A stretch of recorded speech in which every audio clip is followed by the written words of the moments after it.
Yo, we on business. Yo, we out here hitting that grind. Podcast vibes, letting loose, unwind. Next on the mic, yeah, you flexing with pride. Meeting dope souls, taking you on the ride. Talking about life, not just that. Hey, welcome to Beyond Business. Joining me today is a longtime friend of mine. We met not long after he moved here, but he went from being a business owner to being a property guru. This is my boy from Main Place Properties, Zane. Welcome, dude. Hey, how's it going, Nick? Good, Thanks for having me on the show. For sure. Yeah. Yeah, this is great. This is cool. You were like you got a great setup here. Thank you. You were definitely in like the top, like, hey, he has to say yes. I gotta ask Zane because he has to say yes. No, but I mean, we always try to support each other in anything we can. So I love it. I knew you'd say yeah, and I knew you'd be a great person to come on here and just talk a little shit for a little bit. For sure. Yeah. Yeah. How was Thanksgiving? It was great. Yeah. Cooked a bird. You go or you stay? Stayed. Cooked a bird. Host. You hosted your own. Yeah. That's what I'm talking about. We have a small family, so it was good. And one of my good friends comes down as well, so it was good. I didn't realize where you guys lived until the person who owns this building, Okay. I think one day told me. Yeah. So we live in what happened? Yeah. Oh, yeah, we had one of it's actually happened a couple times to where I just drop a check. They don't do nothing electronic, so I just drop a check. And, I mean, they'll get it a month and a half later, and I've already written another. Like, we've had them, so I'll just drop them off now. Yep. And, yeah, we were out there just talking one day, and I think the lady across the street from you, I guess your house would be, the lake's right in front of me, your house would be on the left on the corner. Correct. So I'm parked on the side of the road on the right, and there's an old lady comes out that lived on the right of where I was parking, that she no longer is there. Yep.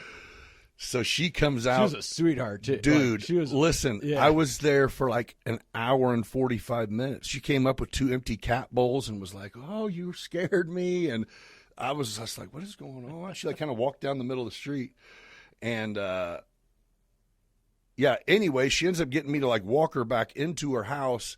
I walk in and there's like sticky note instructions everywhere. I'm like, okay, all right. She's doing it. She's doing it, you know. She was great. A couple Christmases ago, we had, your reindeer kind of just mesh, Yeah. put together, zip time together. And they go out in the front yard. They're nice. And, but we get wind howling off the lake. And she was like calling me, 9:30 in the morning. I'm already at work in my day, and like, your reindeer are down. And I'm like, okay, well, they're gonna stay down. I'm not gonna drop what I'm doing and go fix my reindeer in the front yard. But thank you. Yeah, she's letting you know. There'd be times where like we'd get a package, and she would like come take it to her house, and then call us and like, you got a package? I took it. I'm holding it for you. Yeah. Well, you didn't have to do that. Like, so did she great. go somewhere for help? I think she moved with closer family. Yeah. So yeah. Yeah, I'm not gonna lie, man.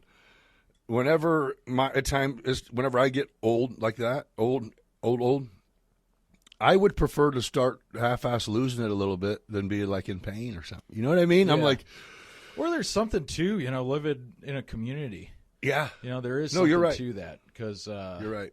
Living by yourself, that can cause a lot of anxiety, a lot of unknowns, a lot of self-thoughts, and I think being in a community, having a next-door neighbor, right at the end of the hall, things like that probably help. So I want to say a few years, well, it was several years ago now. You remember when Primrose got built?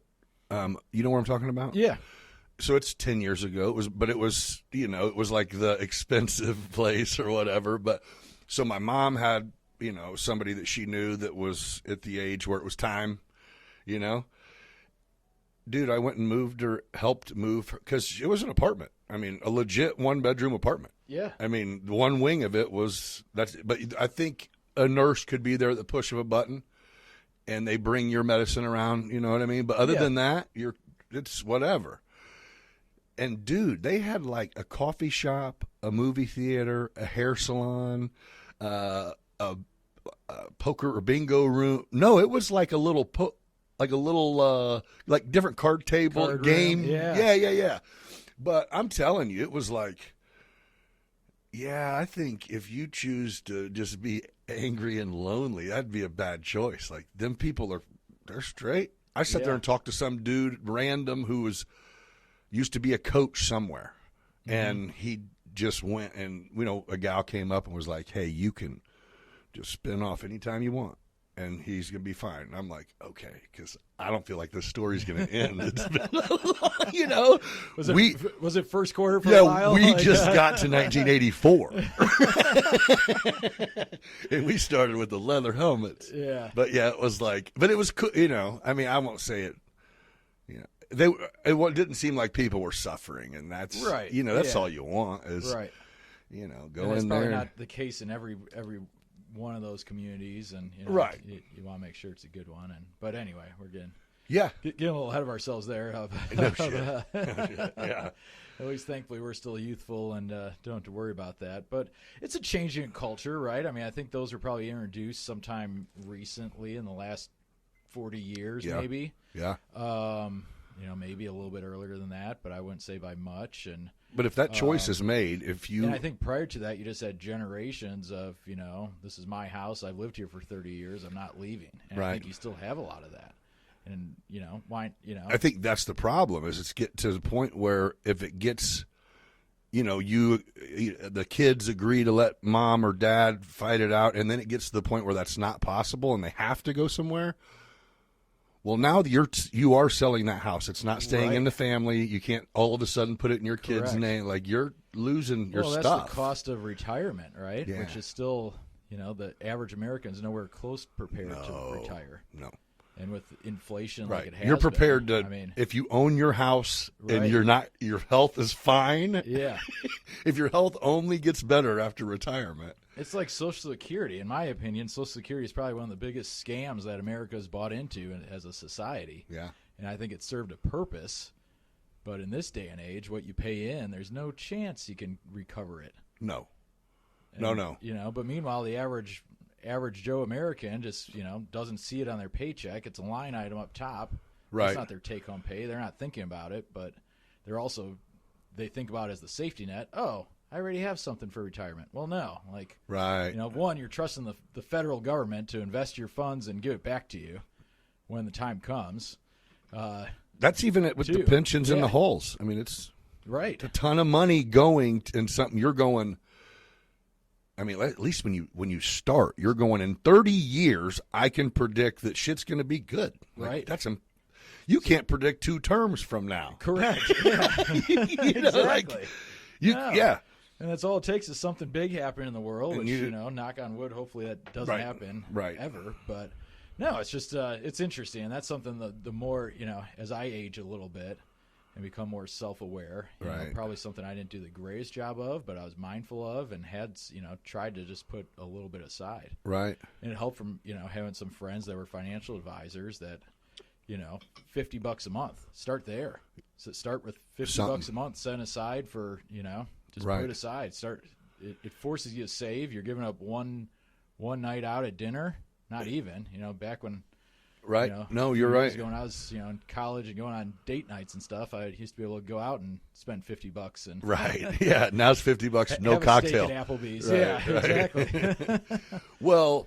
No, and I think you just made a really good point that a lot of people don't think about. Like they think there's a classification of person that can invest money. And it's like, well, when people say that, it's not saying develop a stock portfolio. No, it's saying put enough to side to where you get $1,000, and then let's see if you can put it somewhere to make a little bit of money and redo it and keep doing it. And then next thing you know, you got $50,000 that turns into something, maybe. Correct. Then that's something that that's then you can huge. take to an institutional level and say, hey, grow this further. Yeah. So, because, I mean, a couple $100 a month means you can have, $2,500 in a year. $10,000 in 4 years is a lot of money to have that you don't need if you're just working 9 to 5, especially. Right. And yeah, good point. It's, hey, No, that's just cook at home. Yeah, order cheap pizza one night, right? And put $50 in the jar. I'm not a huge Dave Ramsey guy, but I am to an extent, especially being a young person in your 20s. Dave Ramsey, preaches it, and it's rice and beans, like save your money and go out for one nice dinner a week as opposed to three mediocre dinners a week, or and then one nice one. So it's all about budgeting. It's all about. And how old are you? I'm in my mid-30s. Okay, so you might, I don't know, you can tell me. Whenever I was younger, it was like we didn't go out. Like, going out to dinner was a special event. I mean, not like event, but you know what I mean? We would go to, Bonanza because my dad would get a steak, and we could get, kids' meals and salad bar and stuff like that. The salad bar alone was great. The bomb. Yeah. That was it. We loved it because you had soft serve ice cream after you got your soup and salad, and that's funny. No, that's so true. But now I think life is warp sped, right? People just maybe don't take as much time to get home to prep a meal. Right. I think there's some of that. I think it's the convenience factor. I think it's people are busy, and I don't know what it is, but definitely in culture, eating out is more of a norm. Well, it used to be a lot less expensive to eat at home, to where it's not necessarily. It depends. You know what I mean? If you're a diner person who gets the dinner special, you can probably eat cheaper out than you can. I mean, and that's kind of crazy. And again, if you're a small family, if you're a single guy, something like that, you're probably better off just go grab something. Right. Yeah. Or have spaghetti, and that's what you're going to have every day this week. Correct. I've done that too, but younger. Oh, it's sure. like it's like, all right, well, it looks like it's chili and spaghetti this week. Yeah. No, for sure. But I think that's the biggest thing is life's just advanced. You have way more,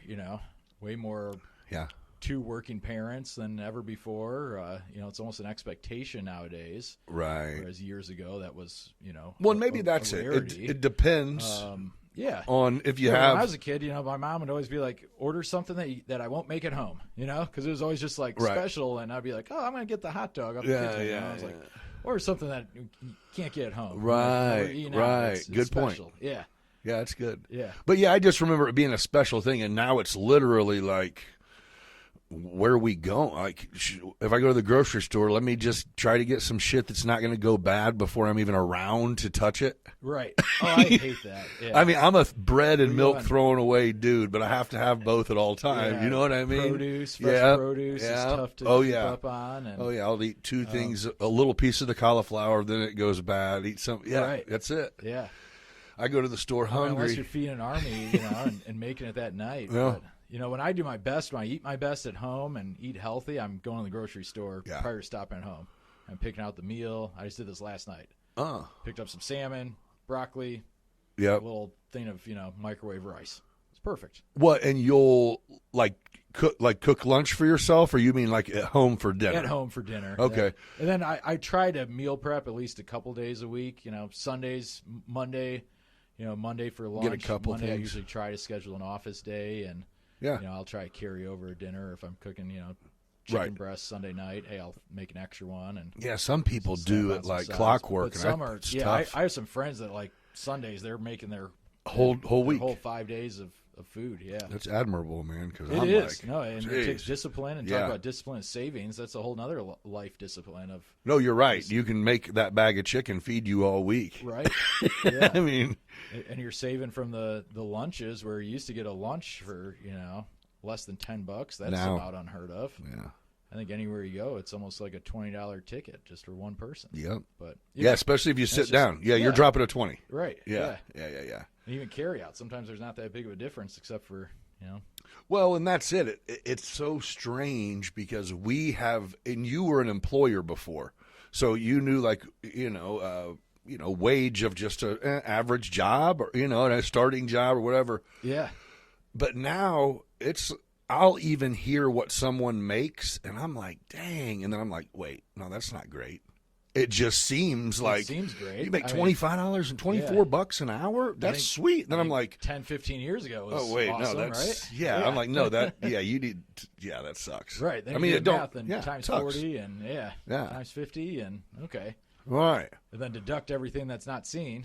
Yeah, that is crazy though, because you would think, heck, I remember even out of high school, it was like $15 an hour or better, and you were ADM, you were only getting 17. You know what I mean? UPS, you get 17. Now it's like 17. I don't even know what minimum wage is, but I think it's probably McDonald's is like 17 now. Or something, yeah. Oh my gosh! May not. Yeah. Then maybe the people that work for me do deserve good money. I don't. I swear, dude. But it's tough. I mean, we've gone through a rapid inflation. I mean, look at that. Coming out of COVID, PPP funds, and the economy just surged, and there's so much capital still just sitting on the sidelines. Yeah, there's people that are hedging, just waiting for something to happen in the economy. The economy's been pretty well off, really. I think they've. They just showed us how if you were prepared, you could have got rich. I'm sure. So it's like, if this shit happens again. But it's like, hindsight's always 20/20. Yeah, right? So. Yeah, right. You can go ahead and get rid of them masks. Yeah. Stockpile. Or we masks. can start making them. Yeah. Mm-hmm. Yeah, that's crazy. Yeah. A crazy time to be alive. It's just one of those that really, in a history book. It's just we've all lived through it the past 5 years, and it's just been just a half a decade looking back. There's just been some rapid, technology changes. Growth has been insane, which has changed the whole world. Correct. And that's been stemming, but then I think during that COVID period of time, you had way more people just sitting idle, way more people sitting at home, way more people probably picking up a moonlight, hobby business that turned into something. And a lot of people found out that they don't like who they're married to, and they have mental health problems too. I think that's the bad part. That's probably huge. You know what I mean? You take someone who's not used to being home, and you're stuck. The changes, I mean, exactly. I think that's the change of not being able to go out to an establishment, sit down, and talk to somebody. Right. We're not supposed to want to be around someone all the time. You know what I mean? That's not natural. You're just going to be here. Here? Yeah. She's going to go to the store. Nope, they'll bring it. Right. Wait, what? Yeah, it is. That's funny. That is true. I mean, we've fallen into the, which I loved experience. It. For a while there, we treated it like it was Sunday football, crock pots every day. Gained like 30 pounds. Right. But then it was like, man, I haven't deposited a check in a while. It's like, huh. Yeah, it was interesting. And obviously in the real estate world, there was like a month lull. Oh, yeah. Deals were still happening. Everyone's like, is this still happening? Is this still happening? Yeah, banks are still, everyone's a go still. Right. There's that flux, and then it just 10x'd. Yeah. People, realized that their house was too small. People realized that, hey, we don't want to live on the West Coast and pay this mortgage when we could settle in the Midwest, be close to family. And dude, you had people buying $500,000 RVs, selling their houses, and saying they're not living anywhere. Right. Yeah. That like too. a lot of people. Correct. Yeah. And the whole work from home thing, and that's that's what I was going to say. Is it's still going on, and it's affected bigger cities more so than a community like Decatur. But big cities are the ones that they're in trouble. I mean, even like office debt right now is just through the roof. Yeah, I was going to say, you got these towers in these metro areas that are sitting largely vacant. Yeah, and do they do it like the rumor has it? State Farm has a ton of square footage over in Bloomington, between the three facilities or whatever. Yeah, and they're at 30%, but they're fully staffed. They're just. So I'm going, and they said the reason is it's cheaper if they have them work from home, that it doesn't cost them any extra money, and they don't have to care for the building. Like they don't have to heat it, they don't have to necessarily plow the parking lot. Nothing. They don't have to do anything. It's just possibly. I think that would catch up to them. I think that could be a short-term decision. But I would think that there's no way overall you are being more productive with your kids running around your feet. But I don't. That's just what I picture. No, like.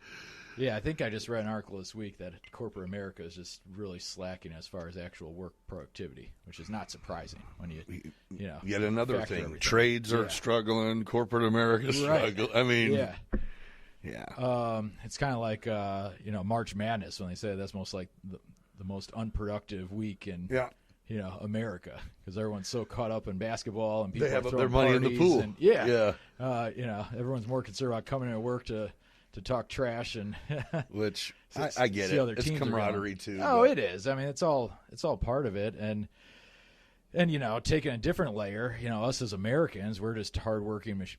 We're machines. But you go to other cultures, other areas, other continents, and they don't do that. Europeans still take 3 months off, or a month off holiday and things like that. Yeah. I mean, we don't have that. No. We pride ourselves on skipping vacations. No days off. Yeah. Exactly. Yeah.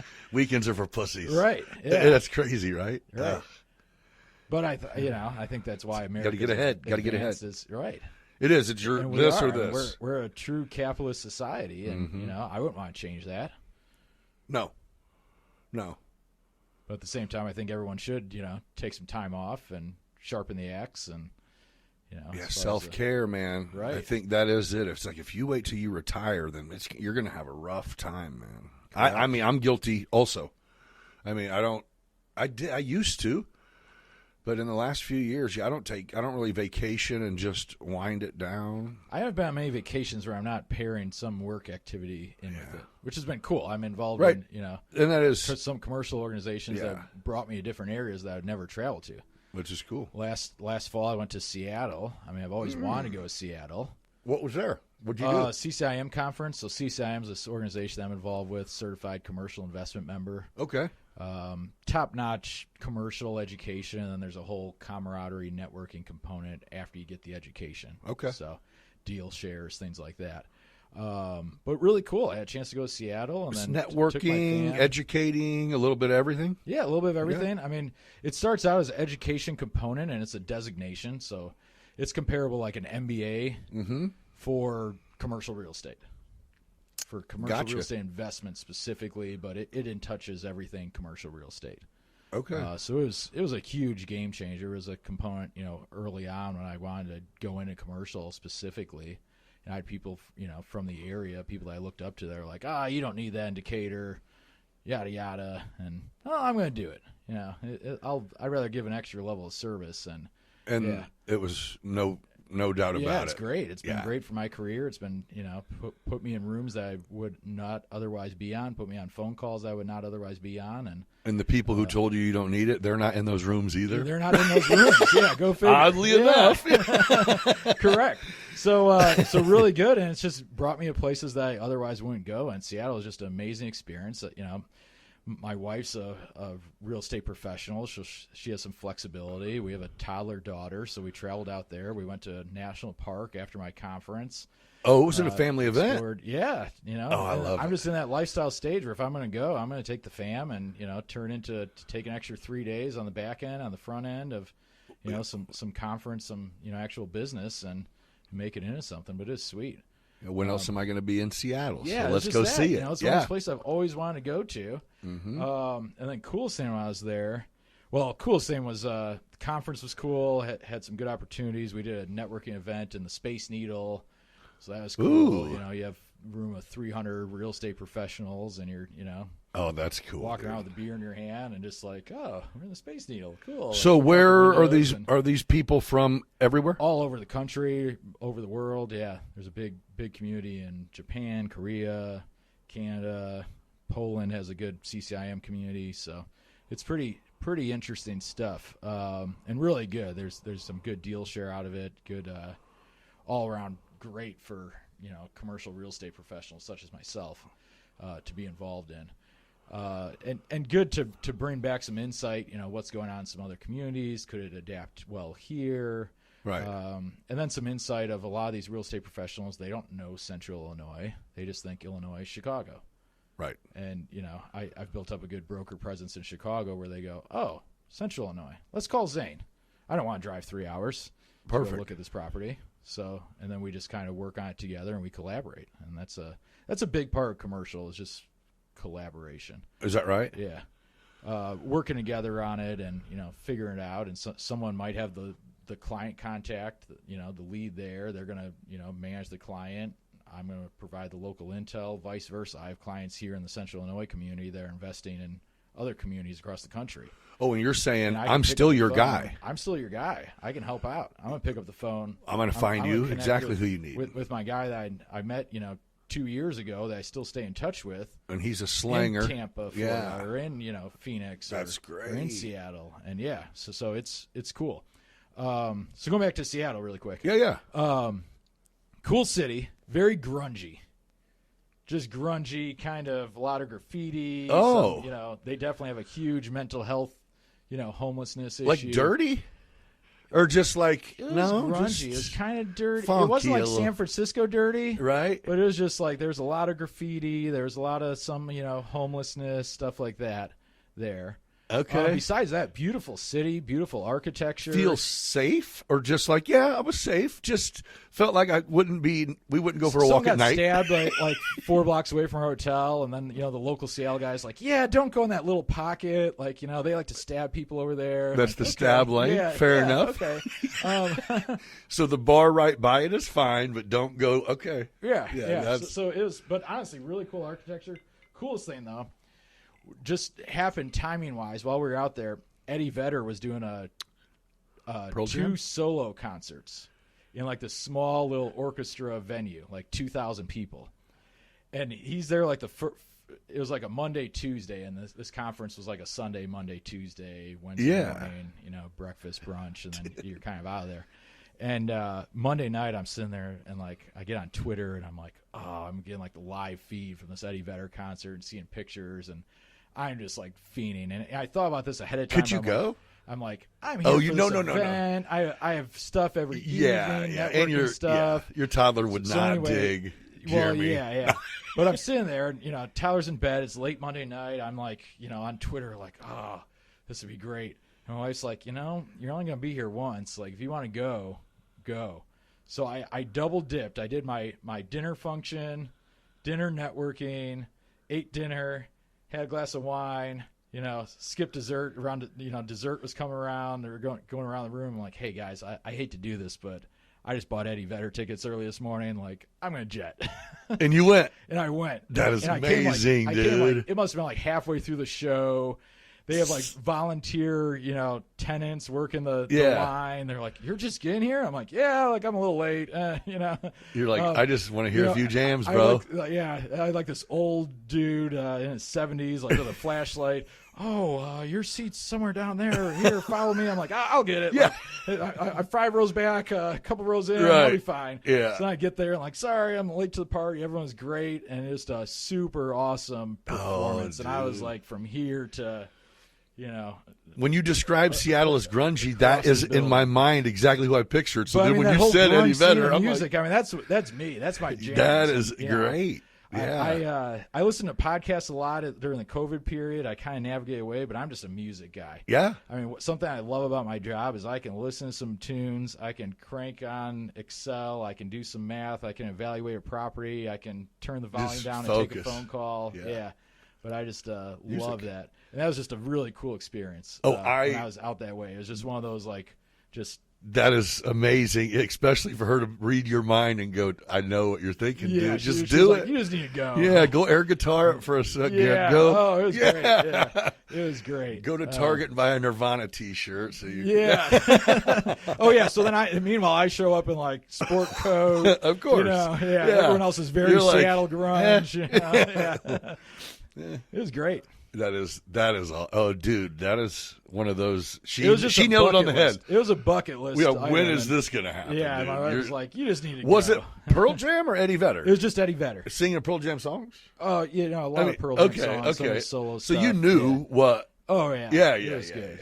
That is great, dude. A lot of stuff from, what was that movie? Like Into the Wild. Yeah. Solo album and some of that. That is cool. It was cool. Are they known for music? Aren't they kind of known for music in Seattle? Music, yeah. Yeah. So one of the nights, there's a networking night in the Space Needle. There's another networking night at the, what is it there? It's the... you say networking night. It's like dinner and appetizers, dinner, you work mingle. The room, is there a speaker? You meet people, things like that. Yeah. Talk about what type of deals they're going on. Yeah. And in bigger markets, you got a lot of people that just do one type of real estate. in Central Illinois, we kind of just classify commercial real estate as commercial real estate. Right.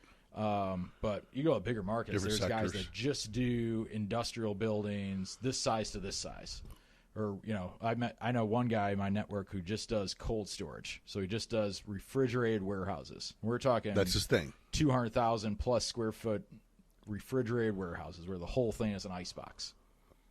And that's And his that's specialty. becoming more and more popular, especially with the e-commerce, Amazon. People are ordering, they want it there at their doorstep with a dry ice package, and, that has to come from somewhere. There's a fulfillment center somewhere. Yeah. Yeah, and So I it's guess cool. good point is everybody who's in every building got the building through someone somehow at some point. Correct. I mean, very few people you're either built. gonna build it yourself, which is Yeah. tough to do in this day and age with construction costs, and tough to do in our market because our market has a huge gap from rent rates to what it costs to build. So so it's not beneficial if your company or you, or when I say you, I mean you and your company. If you have a empty lot somewhere and an idea, is it like, well, it's not profitable for us to build a strip and lease out and lease out storefronts. It can be, but you have to pre-lease it ahead of time, and you have to pre-lease it off of those construction numbers. Oh, so you're going to companies and going, here's the it's blueprints. The construction costs now, and that's another thing. Just in the past 5 years, I mean, it used to be Since COVID, you used to be able to build a house for $150 a foot. You can't do that anymore. No, not. Yeah. So I mean, that's just a very basic. Building a house is something. Again, I everyone can wonder relate to. why everyone just got to start making more money since they jacked it after COVID. They brought it down like 20% after they raised it 60. Yeah, and then and unless you have that true need to build it on spec, is just a huge gamble. Yeah, it might be possible. You might land a tenant after you already start construction, but you're putting a lot out there on the front end. Right, you're banging on the come a lot. It's the total. Right, and that's why I didn't know. It's just as easy to see if someone else might want to do that than to jump on it, or you just never know. You always have to wait for that need and that tenant to come along first. So even like over there in Fairview Plaza, is it like every storefront being full doesn't necessarily mean that if you extend and put 3 more storefronts that they'll be full? Correct. I mean, it's just or what's gonna the challenge is then the guy who is in the existing building has one lease rate. Oh, and then you have to to make it market rent, and market rent based off new construction is higher than market rent. Right, it's a premium rent. Yeah. So there's a challenge there. And sure, it's in housing, it's in commercial space, it's across the board. And now larger metro areas, they're able to do that because the rent rates are higher. By it's significant, by almost double, sometimes triple than right. If you can afford to put something there, you should do it there. I talk to brokers all the time that are and the beautiful thing about living in the Midwest is we have people that are doing the reversal. The reversal, what's happened in the last 40 years, where everyone went outbound. Everyone had the stable job here, the family in the Midwest. Everyone's like, I'm going to go coastal. I'm going to go chase these higher dollar signs, everything else. Right. That's starting to reverse, especially as we see. More dramatic weather, hurricanes, things like that. People are getting away from it. I used to have a saying a few years ago that, Illinois has a little bit higher property taxes, but you're going to save on insurance. Because when I talked to Florida, California people, it was like, you're going to save on insurance because we don't have. They didn't throw tornado insurance at us yet. Weather, right? I mean, sure, but other than that's that, kind of one of those fluke things for the most part. Unlike a hurricane, if you live in the coastal market of Florida, in some point in a 5-year period, you're going to get some they've been getting it last couple of years. They've been hit. But that's not necessarily the case because how insurance has worked. Insurance is a global blanket, and the Midwest has been subsidizing these hurricanes for years. Yeah, no shit. Yeah, and now the insurance companies have caught on, so the insurance companies are now raising rates back here. To make up for those markets. And now my tagline of, we have a little bit higher taxes, but you'll save on insurance, that's kind of starting to flake out the window. And I'm actually sitting for the Illinois Realtors, I sit on board this next year, and we have a project throughout the year 2025 of focusing on property insurance because it's really gone through the roof for commercial property. Yeah. Because insurers out there, they have their algorithms, underwriters, and they're going, "Oh, something major happens, we won't be able to replace this at this premium rate." So all they have to do is all of the big shots get together and say, "Hey, we are collectively going to jack this shit, and no one can really go anywhere else. So let's go." I mean, is that basically? Yeah. I mean, there's spots in Florida that you can't even get insurance. Right. Yeah. Oh, which yeah. is terrible. I mean, people. Yeah. You'll sell me something that can't be insured. The next generations at the start of this conversation, and your guy who saved up for retirement, set money aside, made it to 65, 67, and I'm going to go, watch the sunset every night from my front porch. Well, his house gets he's done. Flowed away, and what does that family have left? Yeah, that's it. Yeah. Yeah. And there's a lot of people like that, and those are the people I feel for. Man, yeah.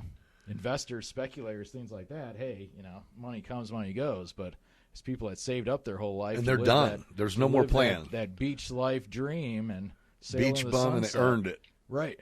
And then they just are screwed. Yeah. Huh. Ooh, but so that is the people that should be somehow getting helped. You know what I mean? Like, there's got to be, like, of course, everyone. It's too hard to classify giving help anyway, really. But it is like the people like that. They should be able to. If you're going to give everybody a freaking free everything, then at least the people that are in a bad spot, like, come on, man. It's hard to say. I know. Yeah, it's hard. There's a lot of people in bad spots too, I guess. And then there's someone that has more in the bank that's waiting for that house to float away, and they're going to go buy that lot and buy the two next door and build something bigger, better. Yep. And build roll a couple. The dice. Yeah. Yeah. So it's interesting, but that's just an entirely different market that I've studied over the years. Have good friends there and stuff like that. But that's just one in particular. Just pointing out that there's more to going and living your dream than just having the money. You have to know what you're getting into, man. Right. I mean, you have to know worst case scenario and be able to. It's the diligence. I mean, everyone, before any financial decision, there's always diligence there, and just making the right move and surrounding yourself by the right people. Yeah. I think that's huge, right? And you've been in business, and it's always valuable to have that business partnership, somebody that you can say, "Hey, what do I do here? What am I want missing?" your thoughts, right? Yeah, exactly, yeah, for sure. I mean, that's half of what I do during the day is look for the blind spots. Yeah. Because people get excited. I work with some good investors that are excited. They see something, it looks good on paper. I think I'm gonna make an offer. I'm like, okay, let me look at it. Right. And then my job is almost to poke some holes in it.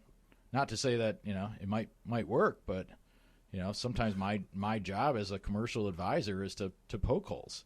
And it's not necessarily just to go sell someone a building. Bad surprises. Yeah, I mean, I want to, and that's been my philosophy through my career is just giving the truthful advice. Sometimes it's not what someone wants to hear.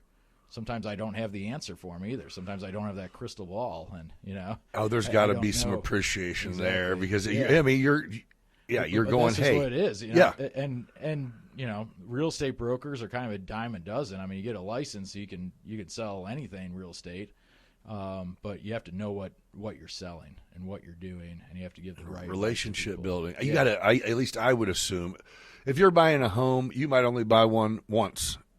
And then you might buy one again in 20 years. Yeah. Or, you know what I mean, just overall. If you buy commercial property, I would assume, better chance than not that you buy commercial properties.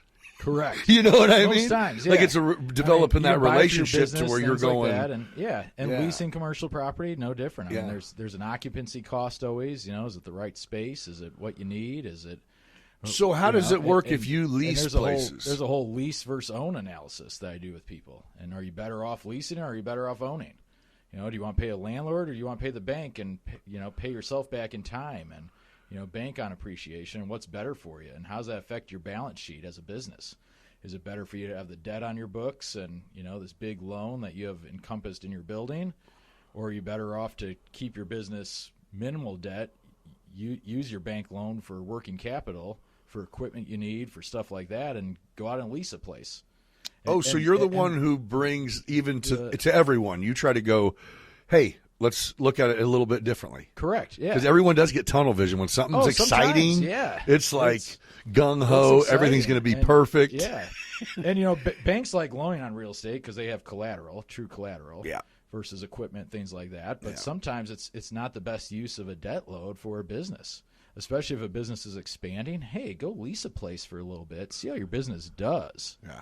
You know, you're much better off just leasing a place for $1,000 a month, $2,000 a month for a year, 3 years. Give yourself that startup stage. Give your business the ramp, and then you know. And how then be your proud of business yourself is. when you need Correct twice the space. And then if there comes a time and you're truly ready to own, and you have the 30% down or so to make that move, then okay. This, and then same question: is this the right move? Are you better off using your 30% to ramp into a different market, to launch a new product line? There's no right answer always either, but it's just it's bringing a different perspective and outlook to it. And it's definitely like a myth. I mean, I think it's a fallacy that rent or lease. It's just you're throwing money away if you're going to end up buying something. It's like, well, you don't really know we don't know what's going to happen. Yeah. So, of course, if you lease something for 3 years and drop $35,000, and it's like, well, it could have went a lot worse if you would have bought it and failed. Yeah, or bought and had a major issue because you were trying to stay within a budget. I see that a lot. We see that a lot with investors, first-time investors. Hey, I want to go buy this $20,000 rental house. I want to buy an investment property. Okay, could you make money at this? Sure. Are you going to have more work to do? Probably. Are there going to be maybe more issues that you run into day one, or definitely pipes breaking? Yeah, most likely. But that's what you paid for. So a lot of times it's like, hey, maybe work another year, set some money aside, and buy that $65,000 house for your first rental. Yeah, you're probably dealing with a better clientele. You're dealing with a better property. You're dealing with a better area. I have you'll be able to rent higher. Yeah. I'm not a huge residential investment guy, but I have some good strategies there where it's like, one strategy that I've always had for my personal properties are I want to be in areas that my wife can go pick up rent at 9 o'clock at night. Yeah. With my daughter in the back. Like, I don't want to be, not that we do that often. We live in a day and age where people Venmo, electronic payment, but that was always the staple, and that was ingrained in me early on from some of my early real estate mentors. Here in the community is kind of, knowing the areas you're going to be in, and hey, you get a phone call at 10 o'clock at night. Do you want to be in, in that area? See, I've had other people that they think, hey, somebody owns every house, and it's like, I get that too, but there's a margin there, But it's also you're saying your personal preference. My personal preference is, and that's my style. Yeah. Right. And I think it's good reasoning. Yeah. I mean, I've been at real estate seminars in Florida where the guy says, buy the house, around your neighborhood that's walking distance. You go take your dog for a walk every day. Go check it out. Yeah. You go walk past the house, and that way you know exactly who's there. You talk to the neighbors. You see that house that's been sitting idle for a while, and and that one's a apples for apples house probably to your house. But then you know that you have a good property. You know that, and a lot of times people just forget about the exit strategy. At some point in time, everyone's going to want to exit out of something. Right. How easy it is to exit out, right? Right. So, if you get a house somewhere where you could sell it right now if you wanted, that's a great rental. Right. Yeah. I mean, correct. You know what I mean? If you're yeah. It's always important to think of, capital, because once you invest in real estate, your liquidity goes bye-bye. Right. It's tough to flip out of real estate in a timely manner. So it can be done, but you're usually taking a discount. So, or you buy that single-family house that, 80% of the home buyers out there could also want. It's a beautiful tax law, and now that Trump got reelected, I think it'll stay. It's called the 1031 exchange. And if you have an investment property, it takes a certain level to get to. Your $20,000 house, it really wouldn't be worth the paperwork, the accounting fees, that. But if you have enough profit margin, you can re-roll it. Explain that. 1031 exchange. So you can sell a property if it's an income-producing property, and you can buy another income-producing property with it within a 6-month time period. So you sell property A, you can buy property B. Property B has to be a higher value than property A. And you don't have to pay taxes on that? And your taxes get deferred. You don't pay capital gains on whatever, You buy one property for $100,000. As long as you buy something within, you got good tenants. You fixed it up. You sell it for $200,000. Uncle Sam's eyes, you might have $30,000 worth of taxes there. Well, we're going to declare a 1031 exchange prior to closing on property A, and then that way we get put in a tight it's a very regimented time frame. But then you buy one for $250 or $3 or $250, $3. You roll it into a bigger property that theoretically you get a better return on, and then you save on the taxes here. It's almost encouraging you to do something right. Correct. I mean, yeah, it's actually one of those tax laws that I think it's beneficial to the economy. There's a whole sector of real estate. There's guys that I do that's all they do is 1031 exchange single net tenant properties. That's all they focus on. Yeah. So when you're going and meeting up with people, you're going, I can go spend 30 minutes talking to this guy, and you're getting just education on different specialty fields and going, okay, well, I have to offer everything. So let me get your number. And billing my Rolodex where, I can call and, what was that you were telling me? And hey, I got this, I might have to, bring you on to help me out with this. Yeah. Oh, that's cool. Yeah. I mean, I guess it only makes sense that that's how it would work, but I didn't even know people still went. I remember you posting some pictures of being at some seminar, but I thought everything was just like online. You know what I mean? Like, there's no shaking hands anymore. No. Well, that's cool. A large part. I mean, in order to get the CCIM, there's 4 capstone courses. They're 4-day courses. I went to Fort Myers for one of them. I went to Chicago for a couple. And to get in the group. To get your designation. And then there's a 4-hour comprehensive exam for all those 4 courses. So everyone at this event has been through it. Oh, so they're ingrained. Yeah. They're there for it. Correct. Oh, they're not giving it a shot. They're not. No, they're in. You have some of that too. They're in. You have the guys that are sitting for their exams and stuff like that. But it's nice to have heavy hitters too, right? Oh yeah, there's some heavy hitters there. Yeah. Oh, that's cool. And then you got some guys who wrote the book back in 1985. Right. Right. Super. Yeah. All different personalities, probably, and That's great. It's and you got your Southern Charm people who, they do things a little bit differently. It's all the same. And they all come from all over the country, I assume. Real estate's all numbers, all that. But, you get some different, mentalities. You get the New York guys that are a little bit more cutthroat. And the Miamis. Oh, yeah. Right? Yeah. The Hollywoods. That's cool. That's cool. That'd be interesting. Well, you have to be good at wherever you're at. I mean, if you're in Dallas, and get you a cowboy hat and some boots, and let's get it. Yeah, in a sense, yeah. Yeah. Hey, we're going to pause for 1 minute to take a pee. Okay. Yeah, we're back on. I went back. Oh, yeah, for those of you who don't. I got mic'd up again. Yeah. For those of you who don't know, Zane was the university dogs over there at Milliken. He was you started it, right? I mean, I started with my dad and a friend. My dad was you brought it to town. The bank, and that's something my dad, I'm a Chicago kid myself, and my dad was a cab driver in the Chicagoland area from the 80s through the 90s, and then he, transitioned to ownership and more of an office desk job. But so he used to know all the good Chicago-style hot dog places, Italian beef places, stuff like that. So it was a cool project. It kind of turned into a passion. It was a good time when I went home for summers and caddied. Then, my dad and I would check out different kind of, dive places, but they weren't dives. The neighborhoods loved them, and because in Chicago you have your neighborhood places. Yeah. Similar to Decatur, but that's kind of gone away. I mean, Decatur's small enough where,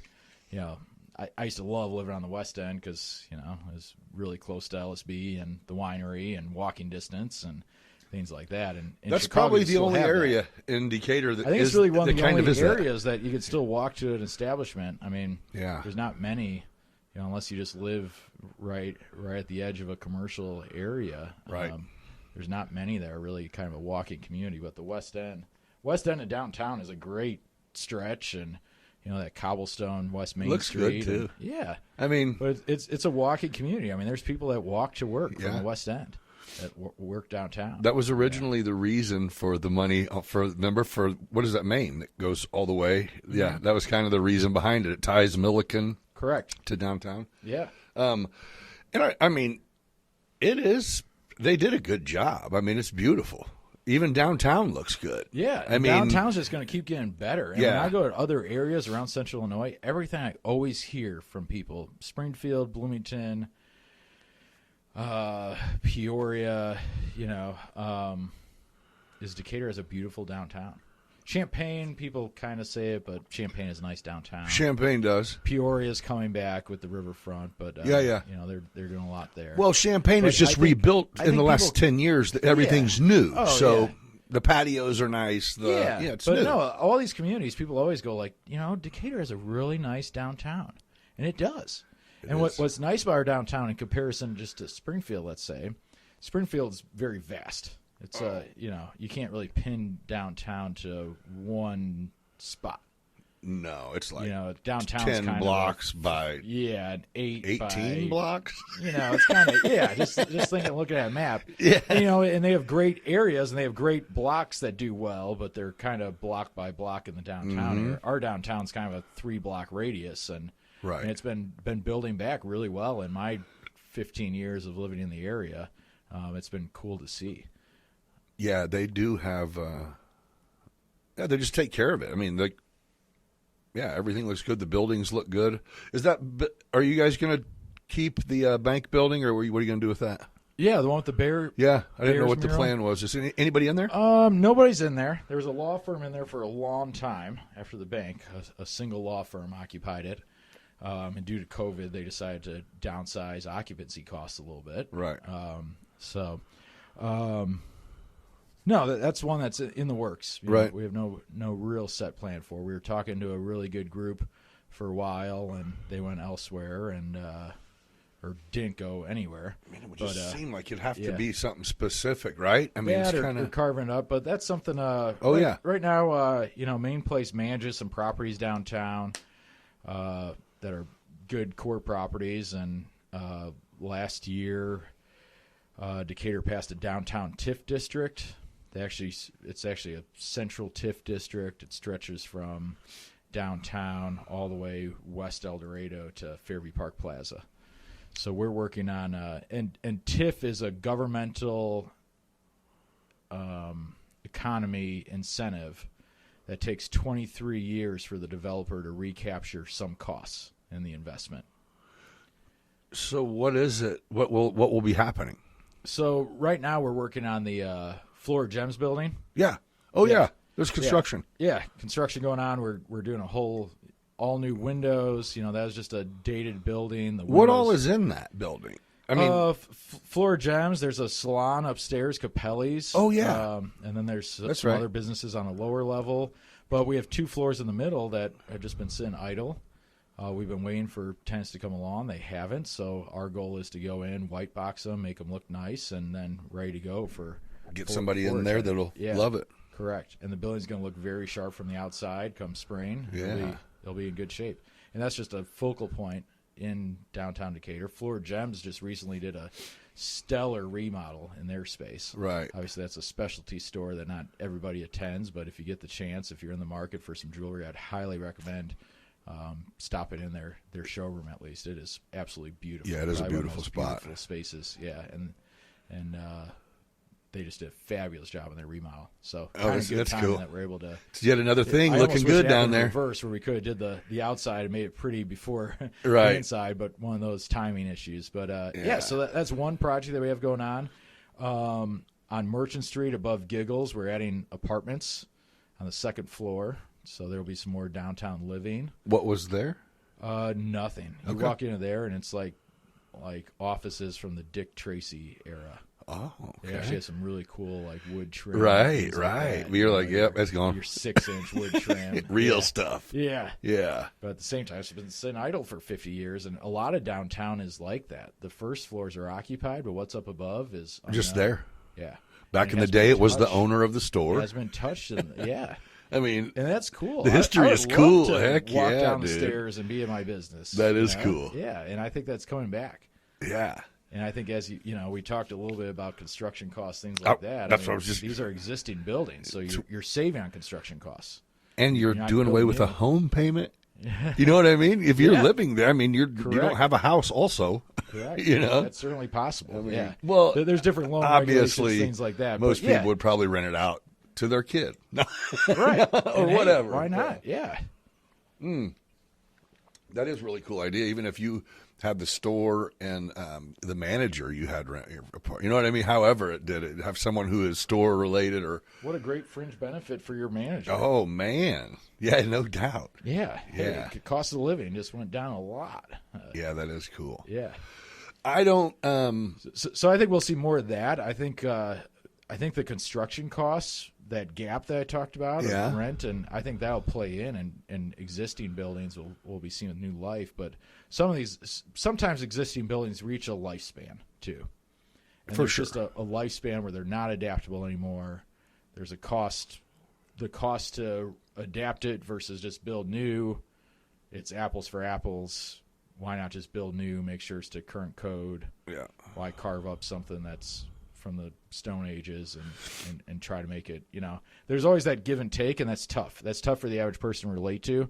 Yeah. Everyone likes historic. Everyone likes, your historic charm, your exposed brick, your hardwood floors. But sometimes when buildings reach an age, and if they're not well maintained, they deteriorate. And unfortunately, Decatur's seen a lot of that. So, but I think we're headed in the right direction of, hey, let's down with the new, Right. You've taken some excellent drone shots. And I forget what you're saying, but out with the old, up with the new. Yeah. And that's what we're striving for. And right now we're not quite to the ground up stage, but we're working in that direction. Yeah, and you can tell. I mean, you can see it. It's everywhere. You guys are it's coming, Mm-hmm. That's it. If it's so old that it's not in use and then it sits there, it doesn't improve. I mean, no maintenance on something that needed maintained to begin with for a period of time, it'll ruin a building. So we work over on campus in Champaign a lot, right? And these people, if you donate money to build a building and die, they can never tear it down. So there will be jobs. And I personally have sat in on, countless meetings to where, it's an $8 million renovation and it's replacing a $2 million demo and rebuild, but they have to do it. Right. It's like, wow, dude, who sits on this board? Let's get their kids in here. You ever read Mark Cuban's book? It was like a short book, like How to Win at Business or something. No. It's great. I love Cuban, too. Yeah, man. it is great. It is actually one of those books that I'd almost like to revisit because it was just an easy read. What's it called? I think it was like Winning at Business or something. Okay. It was just something basic sounding. Yeah, it was like I want to say like a 90-page book or so. And it was kind of his biography of how he started, and he started as a broke college kid, and he was selling IT, and he realized to sell IT better than the next guy. He's like, I'm just going to go home and read the manual. That way I know what I'm talking about. Yeah. And there's something to that, right? Yeah. But in it, he specifically talked about how he'll never donate a building to a college because they're actually detrimental. Yeah. Because you're stuck. He's like, I'd rather just donate a scholarship fund or something that is more liquid, right? Yes. Because buildings are, because if you donate a tree, like we have to hire a government certified botanist to come. If we have to use a lift to get to a location on a building that will bump into the branch of a tree, to make sure that they have to be okay, or they're going to they have to be the ones that remove it for premium cost. Oh, I bet. They do it in like white hazmat suits and looks like shiny chainsaws. You know what I mean? Like, you're not a tree cutter, bro. What are you doing? And they'll trim it, put some stuff on and it's just like, I've had trees. You can pretty much do whatever you want as long as it's alive. If you can cut it, it's fine. Not the trunk. You can trim some branches, but it's a spectacle, dude. No, there's an art to that too. That's again. Oh yeah. That's what they say is if the wrong person, or if you cut it the wrong way or the wrong angle, if you go over there for dinner and to show your kid the tree your dad donated and it's butchered up, there's hell to tell the captain. Yeah. So it's like a process of they have to reach out, get approval it was just a strange thing when I got introduced to it, to where it's like, man, I'm glad I didn't just. I was gonna. There's plenty of jobs that are not like that related. That they'll say, "Do you need me to can you not do it?" It's like, "Oh yeah, for sure." I'll take a little 16-inch chainsaw up and butcher off some branches so we're not breaking a lift, and no big deal. They're like, I wish you fucking would do that over here. Yeah, that's a $180,000 tree, just so you know. And it's like, golly, yeah. Yeah. But again, you did mention, you mentioned, you mentioned something that does make the University of Illinois over there driving through it cool is. I mean, the old architecture, like there's almost some stone structures. I mean, they are cool as shit. They're over 100 years old. They're super cool, but they're not even close to being make sense money-wise. Oh, no. I mean, you are talking like 400% higher on some of these builds over there where it's going. Yeah. There's not a meeting that can be held, huh? Right. Like, how about you cut the family a check for $1 million? Yeah. They're not getting anything out of this building. You know what I'm saying? Let them get trust funds and scholarship. Yeah, but I don't know. I mean, obviously. But they say that they get X amount of money from the historic blah, blah, blah in the federal government for having original buildings. Like they'll get there's copper credits out there. Yep, and they'll get like copper flashing, and it's like, that's really expensive. It's like they have to. It has to be original. And it's like, well, it's not. Right. It's a replica of the original, I get it, though. But, yeah, some of it looks pretty cool, but they're freaking nightmares, dude. It's like where them bum Cubs play at. That's a badass place. But remember when they started having trouble, it's like, hey, this... they've done a nice job. I was actually just there this spring. Does it look good? We did like a golf thing. I didn't know what it was. I was picturing like driving range on the field, but they actually had like where you went around the whole stadium and you hit off a mat and you hit to like one target on the field. And it was all like pitching wedges and really? It was cool. In Wrigley? Yeah. Oh. It was super cool. That is cool. And it was actually my first time down in like the club. I forget what it is, like the 1908 club or something. I haven't seen it since they did the work. The club is sweet. They have a badass bar and TVs everywhere. And I mean, I tell you what, they needed it. August day, I'd rather be down there than watching sweating out in the sun on a day game. Yeah.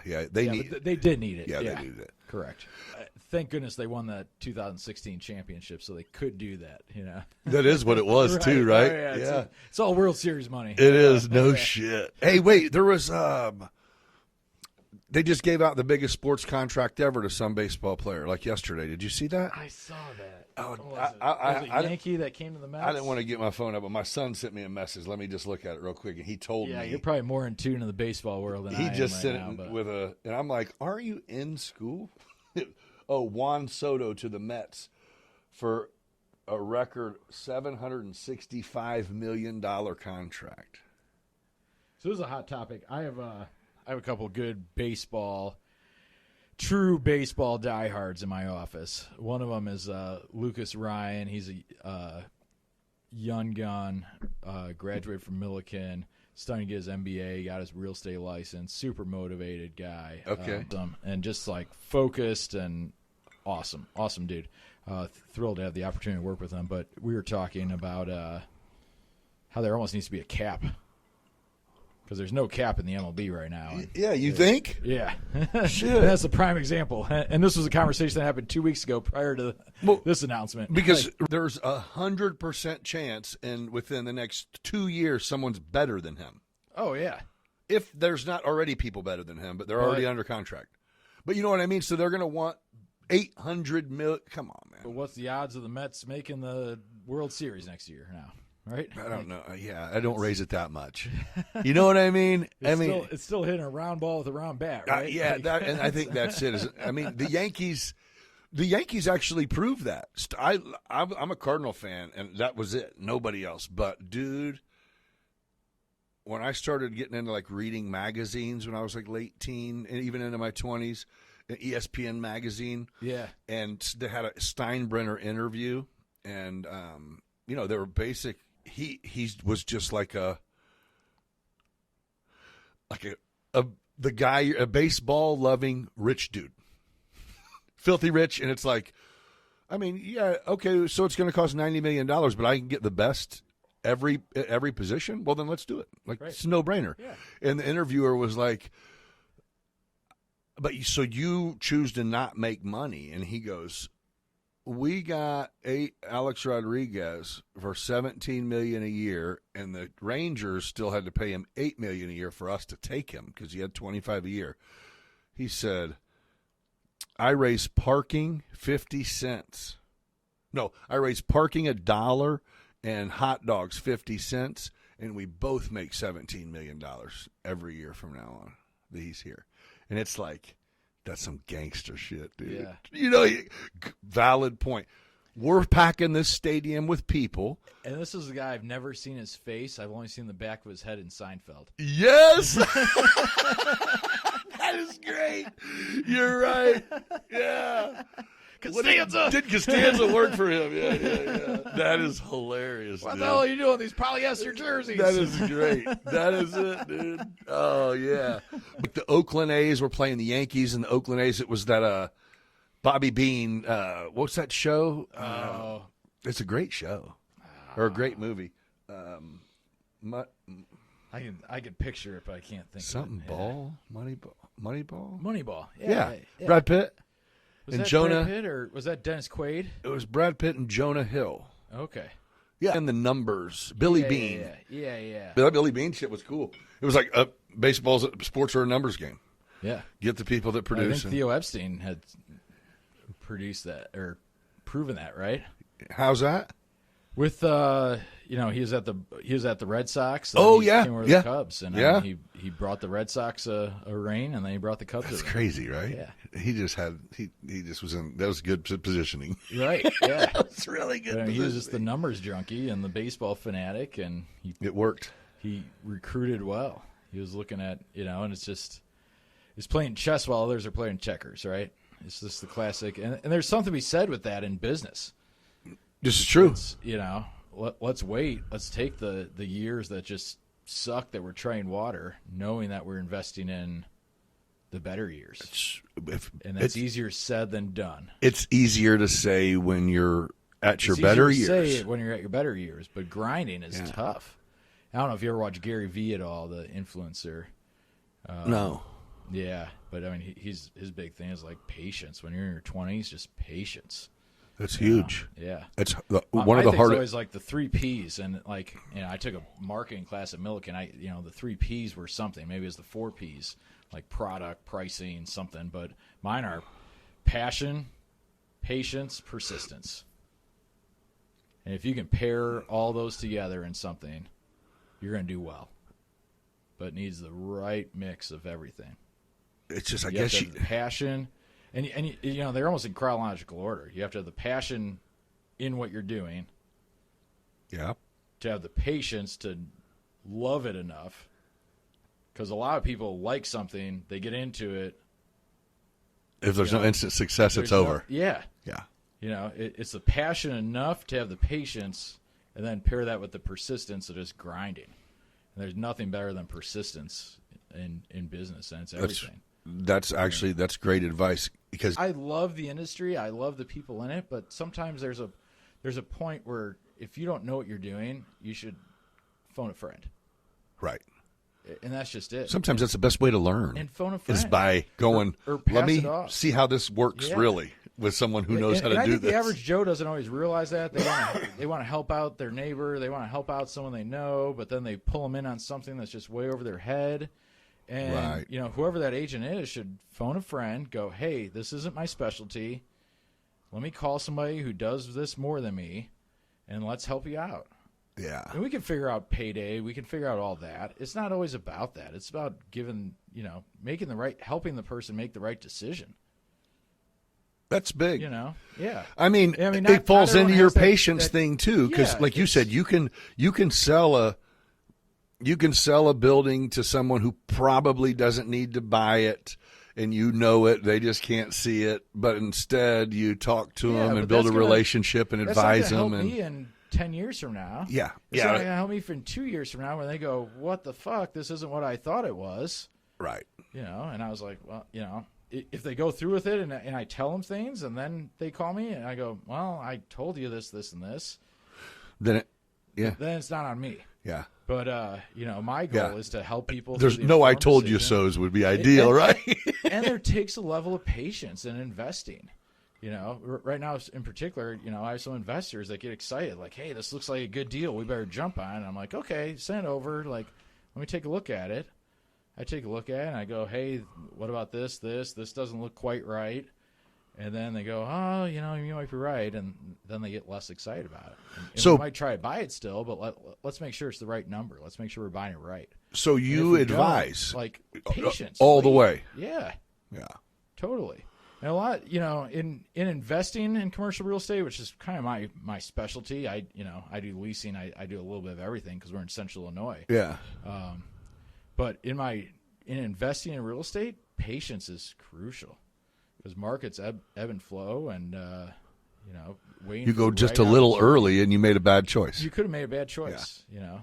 Yeah. You know, coming out of COVID, there's this COVID money out there where, you know, a couple people had some TikTok videos about BRRR, which is like buy, renovate, refinance, rent.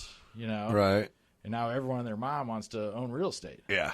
And it's like, hey, let's slow down. Let's think about this. Is this right? And then do you have the platform to manage it? Do you have the platform to run it? Do you have the platform to grow it? Do you have other things? You know, it's a vast ocean.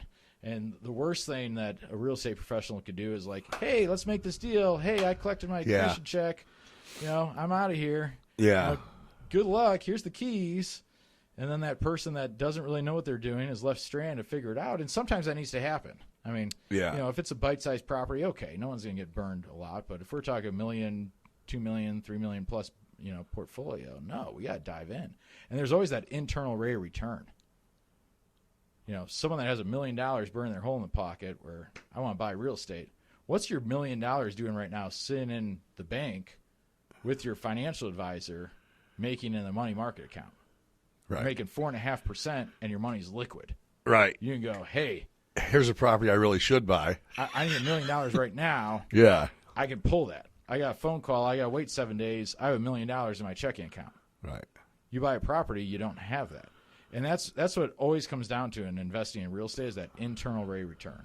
You have to make more money with the cash that you're investing in that property than you would get for it sitting there. Add some debt to it because you should always buy with debt because that's what debt is built off of. Yep. I mean, there's times, you know, your own house might be the thing that I say don't buy with debt. Everything else, investment-wise, if you have a tenant in there, that tenant should be paying your loan. Use their money. And there's a metric there, but yeah, it's the leverage. Leverage. Yep. Use other people's money. I remember. Investor has a different internal rate of return, and it's figuring that out, and it's rolling up the sleeves and going, hey, let's look at this. So that's where you come in and go, I know what your mind is telling you is going to happen here, but let me see what's really going to go on, and then we'll talk about it. Let's see the true investment rate, and let's see if you're making more money than where your cash is sitting liquid in a money market account. And if you can make more money adding debt, buying a apartment complex, buying a badass commercial strip center. So you're essential, you are essential to having someone who. That's a lot of what I do. I don't know, a third partner or whatever. I guess some people are partners, so they can shoot shit too. But to have someone goes, "Hey, bad move, man," right? Or, "Hell yeah, we're doing this shit tomorrow." Hey, this is great. Yeah. And there's a whole new level. There's let's buy a $30 million property and let's go raise capital and let's go. There's that strategy too, which has a new layer of risk. I just saw this book sitting here. That's one of my favorites, bro. Yeah, one of my favorites. I read this book in high school. No, mine was right out of high school. Yeah. And my dad took me to a seminar, a Rich Dad Poor Dad seminar. We had the board game, we had everything, but that book is golden. That's a household staple, huh? In creating the mindset, yeah. Well, we went to the seminar, and it was a classic seminar. They, told people to call their credit card companies, expand their credit limit overnight. Then the next day, they were selling you on the next seminar. Right. It was a system. I mean, he made his money in real estate, but he made his money in seminars and education. Right. But he wasn't lying. No, he gave sound advice in a really dumbed down, not dumb, but simplified. Yeah, my son's 14. Since he was 13, and we did it this year, every year now on one of our baseball trips, I put the audiobook on, and we rock it, dude. That's great. I still love it. That's and great. I know exactly what it says. Yeah, no, exactly. That's great. And the cash flow quadrant and everything. Yeah, and, I think there's a couple of his books that were Think and Grow Rich was a good one. Yeah. But he had a couple that were, again, they're written great, 20 years ago, and they're still timeless. Could write it today. Correct. Yeah. Timeless to just how to think about things, but that's what it ingrains, and that's, that was just an instrumental book that, my dad introduced me to at a young age, and I'm very thankful to. Rich Dad, Poor Dad. If you haven't read it, step your game up. Matter of that, while we're on the topic, Think and Grow Rich, which I see here too. Yeah. That one's good. That one's a little dry. That's a good audiobook. Yeah, it is kind of dry. Yeah. Well, it's because you come off of the Rich Dad, Poor Dad, and you're like, you here we don't go. start with the He's Think going to and be Grow fun. Rich. Yeah. Psychology of Money. I haven't read that one, actually. I want to. I am like I'm like halfway through it. Yeah. It's one that always pops up, and I'm like, I should read this. I bought it, and then I downloaded the audio. So I'm like this. I'm going to know if I can tune in as soon as I hear the narrator speak. And it just didn't do it, dude. I was like, nope, I'm reading this. Yeah. You know what I mean? It's like, I can't listen to you. There's something to be said, and there's books that I read. There's some books I adapt to audio. There's that give and take here, and it's great that we're in that age. And oh, yeah. There's somewhere I want to, tool around the yard and do some stuff, pop in the ear pods. And that's cool. Audiobook. It is.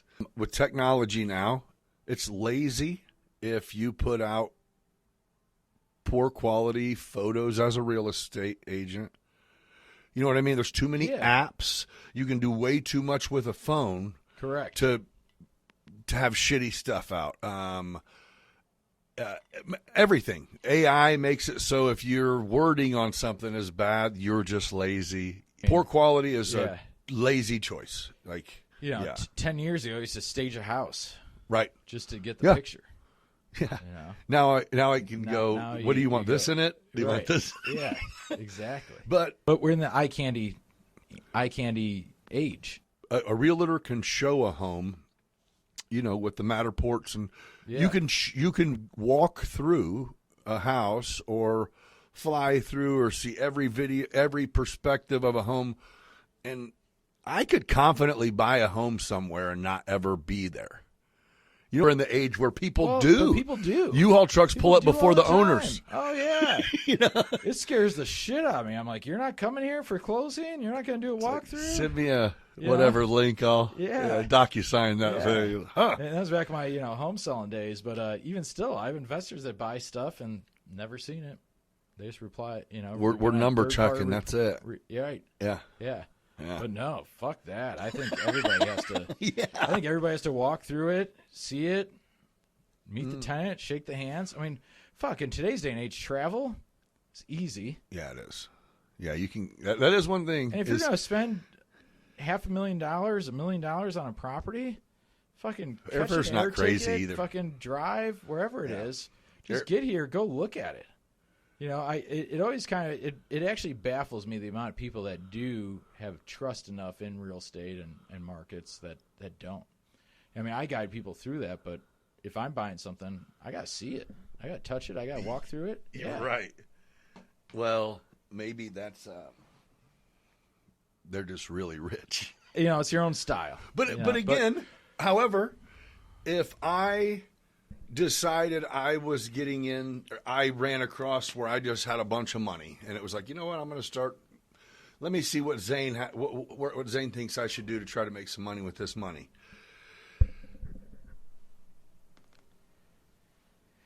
I would probably just turn you loose. I agree. You know what I mean? I don't know, and I don't want to educate myself. I'm and saying you this, did. but I have clients that do this, and they value my opinion, and I do videos and I walk through and look at it, but it's one of those also. I want to see it. I want to see it for myself. No, right? No, I don't disagree. And that's one of the beautiful things about real estate, where You know, you can put that $1 million in the stock market. And in the stock market, you're just looking at numbers on paper. Right. The advantage that real estate has is you get to go there, you get to see the neighborhood. That's huge. You can increase the value. Building. You got to see the neighborhood. You got to see what's around it. You got to see the trends. You got to see what big companies around here. You know, it just all depends on what that asset class is, which there's, 4 core asset classes in commercial real estate. Okay. Residential would be like apartment buildings. Okay. As a real estate investor, you can buy an apartment building, good steady cash flow usually, very management intensive, but good cash flow. There's office, retail, industrial. Retail would be your drive-through. Retail is a pretty vast market in itself. There's, and again, going back to the guys that just specialize in, there's guys that just specialize in drive-through quick service restaurants. Right. And they know, I can call up this guy sitting at his home office in Ohio, and he'll tell me anything about almost any market. Right. Right. Which is crazy, across the country. And he's been to them all. But he's been to them all. He's walked them. He knows. Right. He knows what's in town. He knows the economic driver. He knows how many people from the factory down the road come through because they do that. There's that much in-depthness. I took a course, a CCIM course. The 102 course is on market data. It's on traffic counts. It's on basic employment, the basic employment multiplier. So, how many basic employment is jobs here that sell products elsewhere where the money comes back here. Ah. And those create non-basic jobs. The non-basic jobs are the retail people, the service industry, things like that. Plumbers, for example, could be a non-basic job. Because they have to service people's houses. If right. people don't live there working at the factory, that plumber's going to be out of work. So there's some of that component. Okay. And every metro area, you're able to figure this out, number crunching and, doing some math and being able to figure it out and size up a community. Hey, is it growing? Is this a good area to invest in? If you want to start a restaurant, there's whoever's loaning you the money can send someone that will say it won't work or it will work. Right. I mean, if you do your job, it will work, or no matter what you do, it won't work because of certain things that you just metrics said. We know. Yeah. For example, Burlington Coat Factory. Yep. They know, and they have a hard line in the sand. We need 120,000 people within a 15-minute drive from us, or else we won't go there. We won't survive. Really? And their numbers works. Yeah. And they stick to it. Yeah. And good for them. They don't have a whole lot of store closings. They're one of these companies that have been pretty stable. And there's one in a lot of cities. Yeah. I mean, and they do fit the bill. That's honestly why Decatur doesn't have one. Right. But, in my role, and that's a retail business. And retail's, it's a whole different beast. A lot of my business is industrial and investment properties because that's what's here. Right. And the people here that are looking for it. A lot of people in this community are looking to invest in investment properties, but they want X return. And some of these people are looking for properties outside of here specifically because they have enough here. So do you get more new investors or more experienced investors? Do you have to educate? Is there a lot of people that you have to go, okay, it doesn't work how you think? Or do you get more people that already know the game? They're just looking to you for what you do. It's a combination. Okay. But you know what I'm saying? If I came in and said, dude, I think Wendy's is for sale. And you're like, so what, bro? I'm a young, and I'm a younger guy. So I get a lot of, people my age that have done very well in real estate and single family investment homes or multifamily that now they're going, hey, I want to buy this strip center. Or, hey, I want to buy this, single net tenant restaurant. And I go, okay, great. Let's take a look at it. And hey, man, they got less than 2 years left on their lease. We might want to, analyze this risk a little bit more. Are they going to stay here? Are they going to go? Applebee's was on the market for a long time for $1 million and plus at an 8% cap rate. And I took drone shots of that and O'Charlie's 3 times a piece for 3 different. I don't even know. People. I get hired through third party, so it wasn't through a real. It was through a people who hire freelance drone pilots to take photos. Right. Yeah. Yeah. So I shot both of them to where on the O'Charlie's one, I think finally I was like, hey, I just took some. You don't even have to pay me. I'll just upload them to you. And they're like, no, we need current. And it's like, okay, I guarantee it looks it looks right. Yeah. Yeah. I think I actually caught it on a day people were there, but okay, fair enough. It's okay. Yeah. Hey, but it's about the same. yeah, no shit. Yeah. But I don't know. Well, that's one of those things where I think you have to see it. And I guess, going back to our point of I would still want to see it, but I think there are enough third-party services where you don't necessarily have to. But still, real estate's one of those things where I'd want to walk through it. I'd want to touch it. I'd want to. That's why you are good at your job. Flush the toilet. I want to. But you know what I mean? I want to test out the urinal. If I'm buying a place, I want to. Right, but you see what I'm saying though is that what you're saying of the must dos, and I'll jump on a plane to go walk down a hallway and take a piss to make sure I'll walk through the neighborhood, or that's why I said I would just say go do it, bro, because I know you're going to go touch it. It's just trusting you, bro. You know what I mean? Yeah, ultimately, and it's just going. You're worth that. So thank you for. Right. I don't have to stress about none of that shit because you got it. Yeah. Correct. No, and there's definitely some of that to it. Thank you, but I always encourage the person on the other side of the phone or my. Let's see what we're getting into. Like, hey, are you sure? A broker is my classification per the state, but I'm really a real estate advisor to my client. If they're selling houses and they're busy doing open house Sundays, they might not be the right person to list $1 million plus investment property for somebody. Yeah. They might not be the best person to list a portfolio of apartments for somebody. Yeah. Most times they're not. They're going to miss something. They're going to miss, potentially they might cost their own client money. Potentially, they might cost their own client money through the process, not having information in a timely fashion. There's a lot of that. Right. The right guy at the right time, he might be in a 1031 exchange. He has to buy a property. He has to identify a property within 60 days from him selling that property. It's go time. Right. It's go time. And it's being prepared, knowing the property, knowing the information, knowing the financials, and then selling it for your seller. Well, and hopefully your seller's 1031 exchange into something else that you're helping them buy. And you usually have 3 parties that touch one house. Right. Here's what happens, and people know that Zane does well, right? Or he does good. You make a good living. And they know that you sell commercial real estate. So they go, I can do well by selling commercial real estate. And so some of my questions are almost so you can elaborate on, there's 3 Ps are really important. Right. We are in a day and age of there's never been a higher desire for instant gratification financially, although it is easier to make money now more than ever. Dollar doesn't go near as far.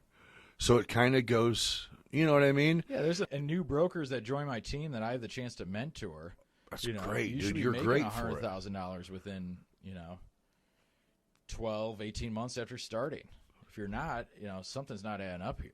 Well, and for you to be able to go sit on your big plans, they'll happen, just built a little bit different. You have the entrepreneur. I've been a small business owner. That's what I'm saying. I've gone without a paycheck for 3 months. So that's what I'm saying you get the. I grind it. I mean, my good friend Dan Henschel, who we started U-Dogs with. Pay attention to this part. This is the good part. Yeah, the grinding. Oh yeah, we grinded. Yeah, work for a while. You guys were the employees. Oh yeah.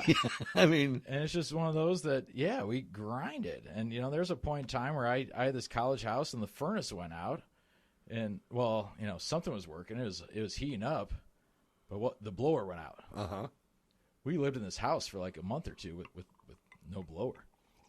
It had some radiant heat coming from the basement. It was just cold. It was just cold, and we were just walking around and hey. Put your hoodie on, bro. Right. I think President Carter had the saying when coal was at an all-time high or something, and it was put a sweater on. Yeah, that's what you did. Yeah. And that was it. We were walking around hoodies and oh, it's fucking freezing here. I'm I got someone coming out, friend of a friend. And there's something to be said about good contractors too. Yeah. And that's something I've heard more and more. And I was on a podcast with Chris Harrison. We went down that rabbit hole a little bit, and we didn't quite elaborate on it, but like, and I wish I said this then, but, you know, pay for the good contractor to come out because they're going to show up. They're going to know what they're doing. You know, everyone likes that friend of a friend who can fix some stuff on the side, but that only goes so far. Couple bucks. It only goes so far. You know, sometimes you just have to bite the bullet and fix things right. But yeah, I mean, that was just one of those stories that I can look back on. It's kind of funny, you know, funny looking back on. We worked all the time, and if we were done working, we would go, you know. Did you see yourself then where you are now?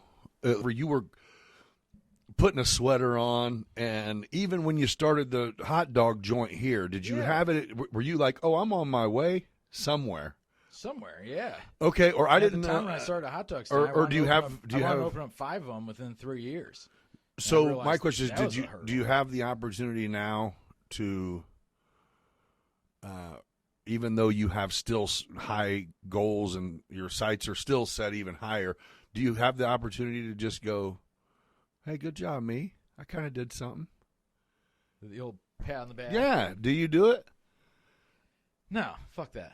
Okay. No, I kind of like that answer. I'm growing. I kind of like that answer. I mean, I give you your flowers because you bust your ass, you work hard, you do well, but great answer. To some extent, yes, but no, that won't get me anywhere. Yeah, right. Because there's always some guy in some other city that's doing way more. Yeah. There's always somebody else. I mean, I'm not. You celebrate your victory by hugging your daughter and then going, okay, this is my victory, not any of that other shit. Time is precious. That's it. And you know that. Yeah, and, it is. You know, I think everyone here knows that, and it's easier said than done. And when you're young, you have a lot of time. And, I mean, I spent time in dumb places.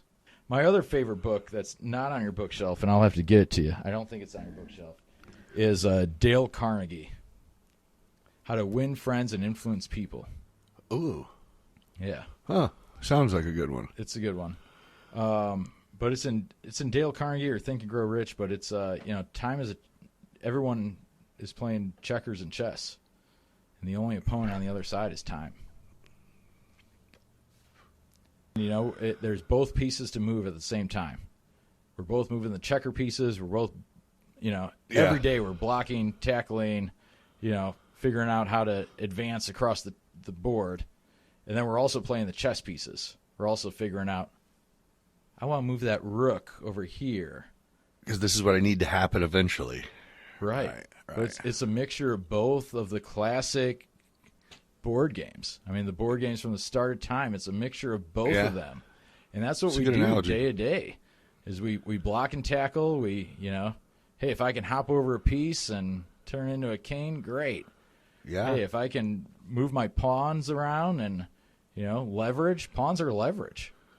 You know? Yeah, it's actually a good analogy. Everyone should have a good, you know, 1 or 2 good banker relationships, and hey, you know, leverage other people's money. Yeah.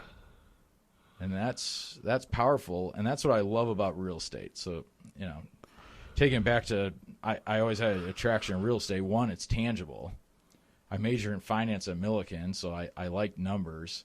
I had a bazillion people. I used to caddy at a country club in Chicago. Oh, did I go down that rabbit hole? Let's go. Let's go. Well, let me finish this. But, yeah, we easily can. But, you know, I had a lot of people approach me about entering the financial markets and being a financial advisor and things like that. But I wasn't the guy to sell numbers on paper. That wasn't exciting for me. I didn't know how I could do it. Right. But I can sell real estate because I could see the vision.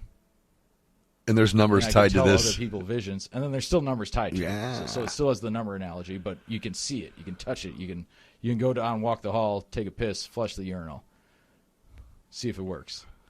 That's the beauty of real estate, in my opinion. Yeah. Whereas financial advising just wasn't a good fit for me. Yeah. First, you'd probably be good at talking to people in your field, as in you know, in a group.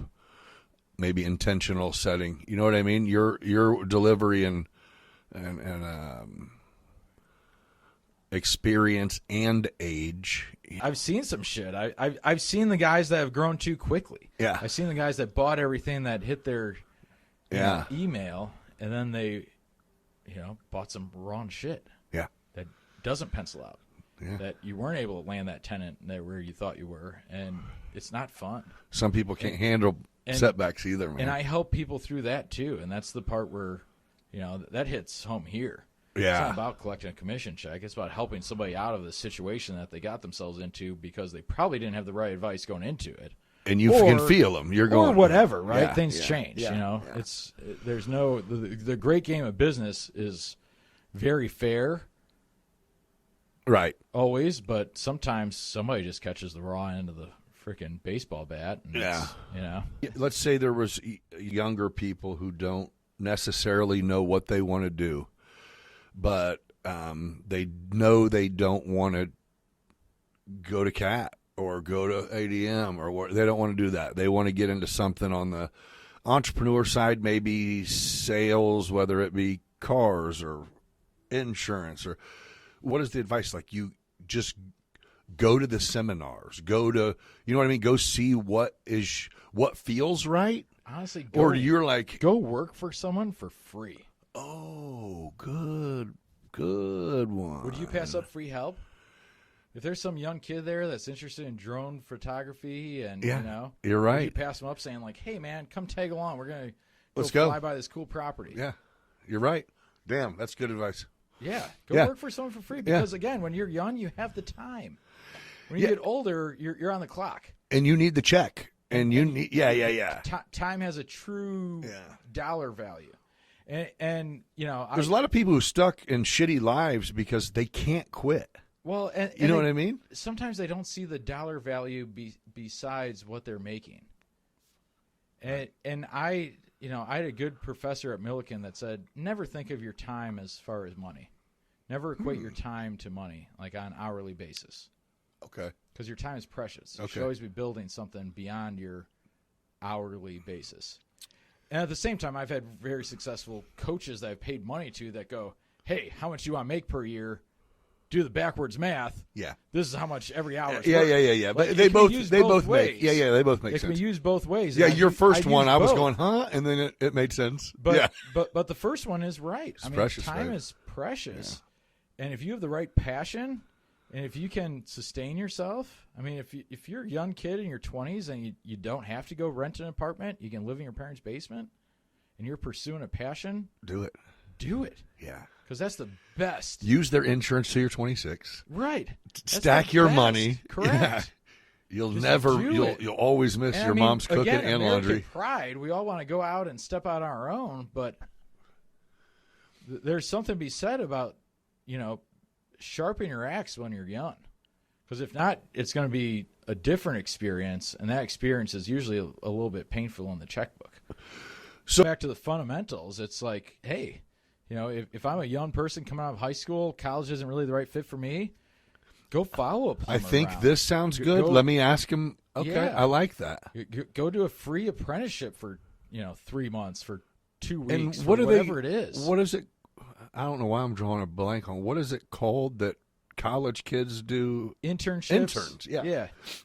And there's a whole thing, too. That's for a reason. They get credit for it and all that, but it's for a reason. It's to figure out that's what you wanted. It's usually a great recruitment tool for the sure. big companies. Hey, we're going to pay this college kid minimum wage to do what we'd usually pay the next person a salary and benefits for. So that leads into exactly what I wanted to ask you is, what is your take on after high school? What do you think should happen? Is it, that's it. Yeah. Yeah. Do you think going to work is the thing? Obviously, we've kind of already covered that $18 an hour ain't going to cut it, but. Right. No, I think higher education is very valid. I think it's important for almost everybody. I think it teaches you how to think. I think it teaches you how to learn. It teaches you how to solve the answer. But what it doesn't teach you is how to go out there and do it. Right.